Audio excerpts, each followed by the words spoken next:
The Soviets crossed the border and crossed a line from which they could never return. Moscow believed that they could control the course of history. What they unleashed was chaos, a war with no end in sight. It was supposed to be a quick mission to stabilize a government, secure a border, and instead it became the Soviet Union's Vietnam. The invasion shattered Afghanistan, and it broke the Soviet Union's illusion of invincibility. For Afghans, it was the beginning of a brutal occupation. For the world, it was a warning. Even superpowers can bleed. It was not just a military conflict. It was a clash of ideologies, cultures, and dreams fought in deserts, mountains, and the hearts of men.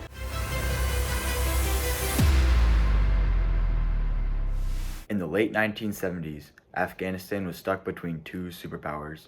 It sat right between the Soviet Union to the north and the US-backed allies to the south. For a long time, Afghanistan tried to remain neutral.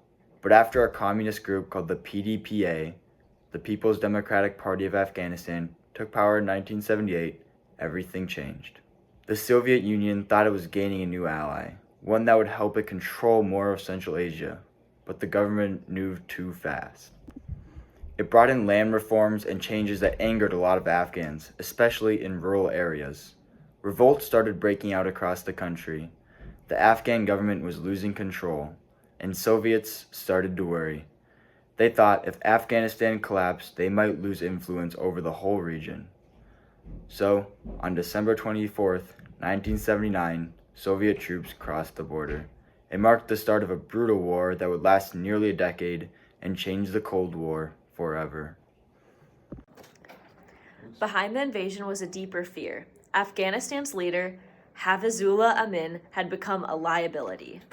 After taking power in a violent coup, Amin ruled with terror, alienating even his Soviet allies. Moscow feared Amin might turn to the West for support, so they made a secret decision to eliminate him and install a more loyal figurehead. As Soviet forces poured across the border, tanks, helicopters, and more than 100,000 soldiers, plans were already underway to remove Amin by force. On December 27th, Soviet Special Forces stormed the Taibeg Palace in Kabul. In a fast and bloody assault, they killed Amin and his guards. Within hours, Babrak Karmal, flown in from exile, announced that the Soviet troops had entered Afghanistan at the government's request. But for most Afghans, it was clear this was an occupation, not an invitation. The Soviet Union believed their intervention would be short and decisive. Instead, they found themselves trapped in a war without end. As the Soviet military settled into Kabul and other key cities, they began asserting control by setting up checkpoints, securing roads, and replacing Afghan forces with their own. This was not familiar ground for the Soviet military. The landscape was harsh, and the culture was foreign to many of the soldiers. Many of the Soviet troops were barely older than teenagers, and most of them had no idea what they were walking into or how long they would be away from home. To the outside world, the Soviets claimed that they were there to restore stability. But to many Afghans, the sight of foreign tanks rolling through the streets felt like an invasion and not a rescue. International reaction was swift. Many countries already condemned the Soviet action, and the United Nations called for a withdrawal. But the Red Army was already dug in, and they were not planning on leaving anytime soon. December 27th, 1979 is etched into my memory forever. I was living in Kabul, working as a teacher, and that day was just normal until the evening, when suddenly we heard the roar of aircrafts overhead and our life was about to change. I felt a mix of confusion and fear when the Soviets entered. We had seen planes before, but we never thought they'd bring war to us. When the tanks rolled through the streets, that's when we knew something terrible was happening. It was kind of surreal. Our lives were about to be disrupted in ways we still can't comprehend to this day. And life was tense after the invasion. People were scared, people were uncertain, And I went to school to teach my class just 3 days after, but only half of them were there. And all I could think of was all of the innocent students of mine who were injured or worse. And I also remember trying to reach my husband those 3 days after. And he was a military officer, and there was no answer. And that silence honestly spoke volumes for me. It was as if I was just waiting for something we knew wouldn't be good. And it was a devastating time for everyone, for sure. Homes were ruined, lives were changed. My husband was killed shortly after the invasion. So, in an instant, my children lost their father and our lives were shattered. I moved in with my family, and I just had to survive despite the loss, the love of my life. The Soviets overall just brought destruction and despair. Afghanistan, my home, became a battlefield. The dreams of so many were crushed under the weight of war.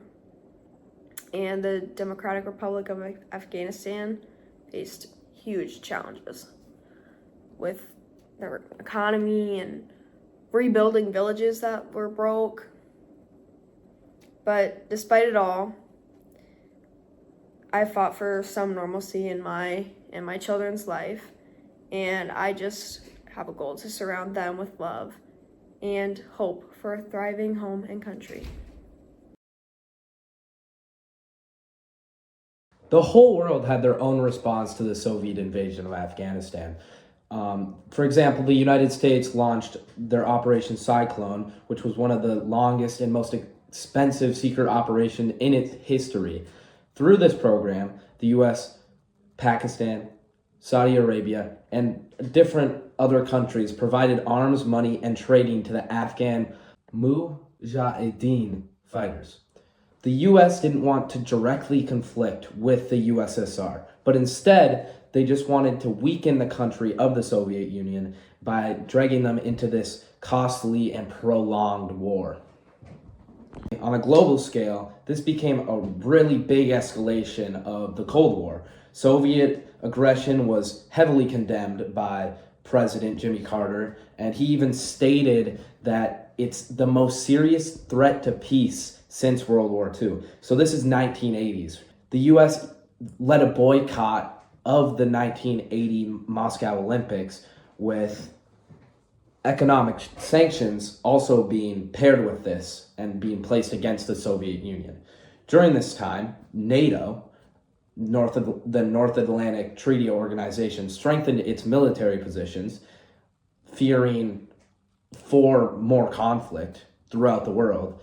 And this opposition went as far as China as they opposed the Soviet invasion, even though they too had a communist government.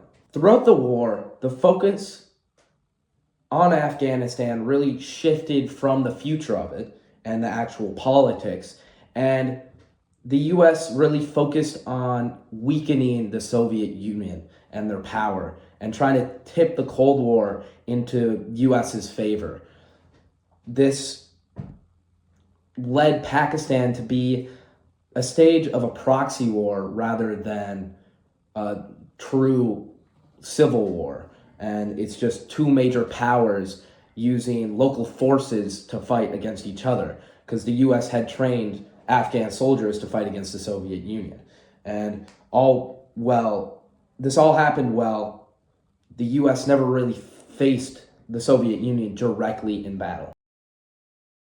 Once the war ended, Soviet troops left Afghanistan in a phased manner between May 1988 and February 1989, following the Geneva Accords signed in April 1988. All troops were gone by February 15, 1989.